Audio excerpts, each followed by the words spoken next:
The alley smelled of damp brick and rotting garbage, the kind of smell that makes your stomach nod before you even see what's hiding in the shadows.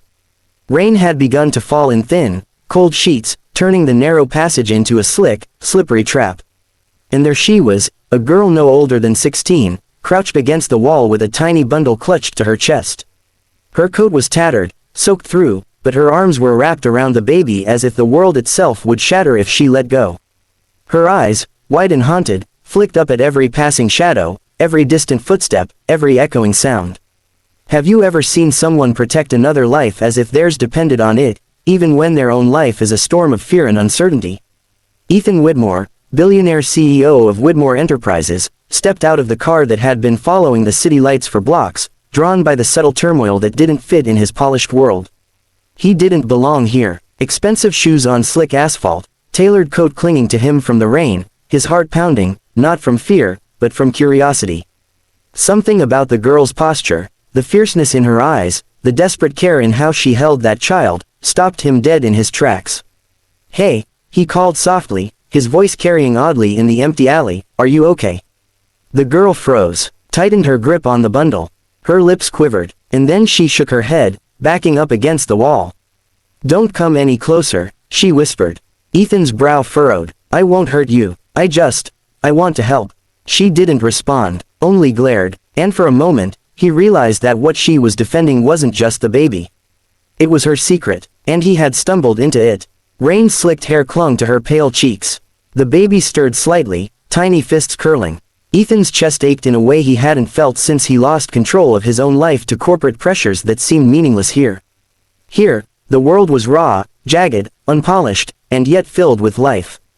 He knelt slowly, careful to keep his distance.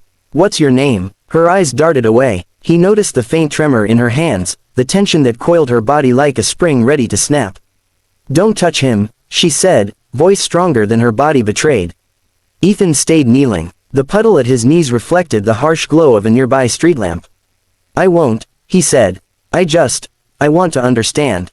You're protecting him. Why?" The girl's eyes glistened with unshed tears. For a second, she seemed about to speak, but stopped. Instead, she hugged the baby tighter, rocking slightly, as if the sound of her own heartbeat could shield him from everything. He swallowed. "Look, I have money. I have resources. I can help. I can give him a safe place tonight." Her laugh was bitter, a sound that made the alley seem colder. "Safe? You think money can keep him safe? You have no idea." He didn't, and for the first time in his life, he realized he didn't have to. Have you ever been faced with someone who carries the weight of the world in their hands, and no amount of money, power, or influence could ease it? She finally spoke, voice cracking. "They'll take him. She paused, swallowing hard. "They'll take him if they see me alone."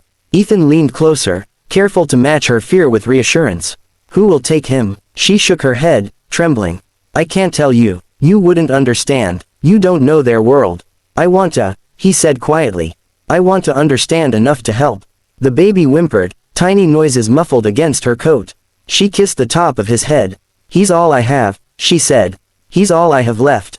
Ethan's chest tightened. He wanted to reach out, to take the child, to lift both of them out of this storm, but something in her posture told him that wasn't the right move.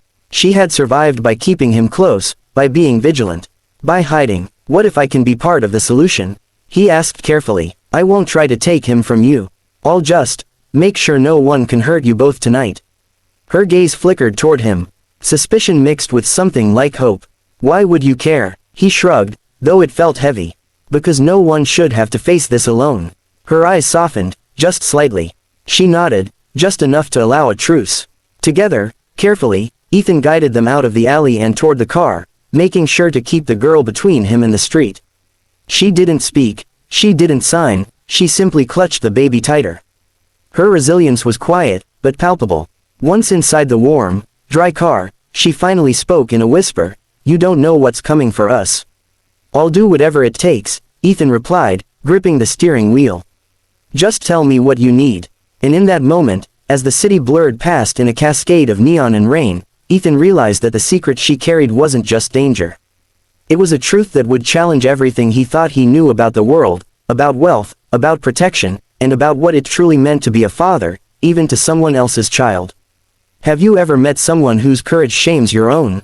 That night, the billionaire learned humility the way most of his peers never would, through fear, through raw human vulnerability, and through a child held in trembling arms. But what she would reveal next would change everything he thought he understood about trust, sacrifice, and love. And for the first time, Ethan Widmore wasn't thinking about money. He was thinking about survival, and secrets, and the kind of courage that can't be bought. The car moved through the wet streets in silence, the only sound the occasional hum of windshield wipers and the soft, uneven breathing of the baby. Ethan glanced in the rearview mirror, watching the girl's eyes, dark and guarded, darting to the reflections of passing streetlights. Every instinct told him to ask questions, but he held back, knowing some walls couldn't be breached too quickly. Some secrets needed trust before they could be spoken. Finally, she broke the silence. "His name is Liam," she said, her voice barely above a whisper. "And they'll kill him if they find out I brought him here." Ethan swallowed hard. The word, kill, didn't just echo, it reverberated inside him. He'd dealt with boardroom threats, legal battles, power plays that ruined lives. But nothing had prepared him for the raw, naked terror of a child's life on the line.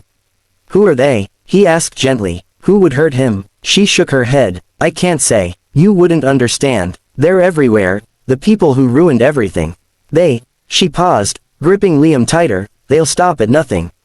Have you ever felt that sudden, icy weight of helplessness, knowing someone's life depended entirely on your choices? Ethan's mind raced. His empire, his wealth, his influence, none of it could prepare him for this. But he realized, in that split second, that some kinds of power weren't measured in dollars. They were measured in decisions. And he had to make the right ones. They drove to a small, nondescript apartment on the outskirts of the city. Ethan had rented it under an alias, a place where no one would think to look. He helped the girl inside, carefully guiding Liam into a makeshift crib. The room smelled faintly of baby powder and disinfectant, but it was safe, sterile enough to be secure, warm enough to be temporary sanctuary. She sank onto the couch, exhaustion hitting her like a freight train. Ethan watched her, noticing how her shoulders trembled, how every muscle in her body screamed tension. She had carried not just a child but an entire lifetime of fear on her small frame. "You've done this before," he said softly. "Hiding, protecting, surviving." She looked up at him, eyes wide. "How can you tell?" "Because I've seen it in your hands," he said. "The way you hold him, the way you breathe around him.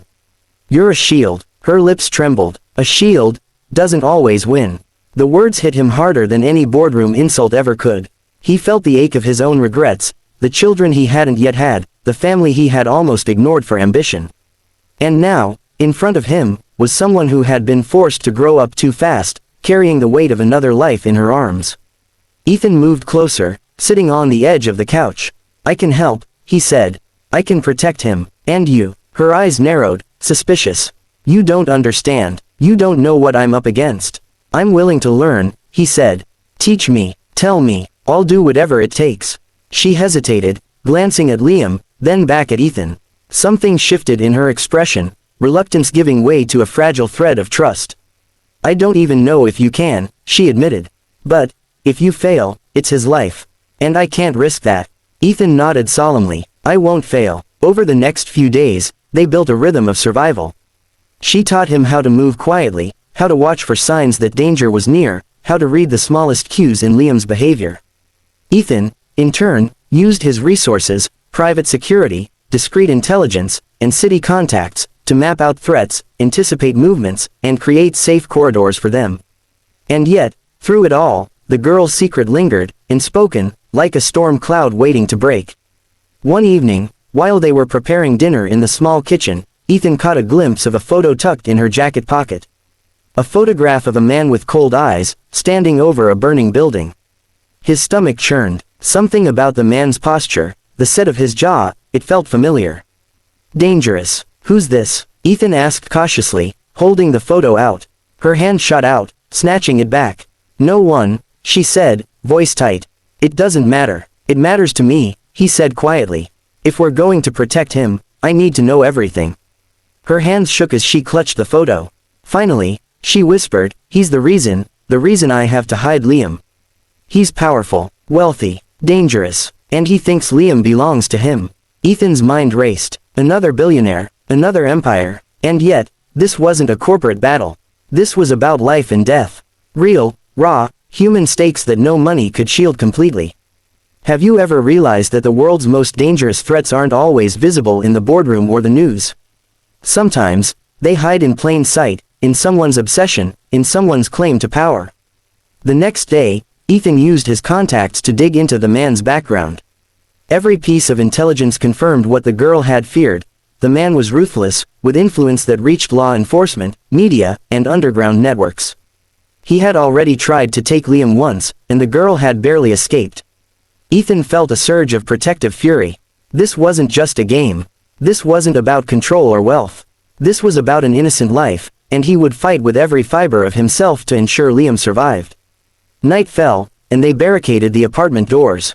Ethan taught the girl to communicate with him quickly, signaling threats silently. They moved with precision,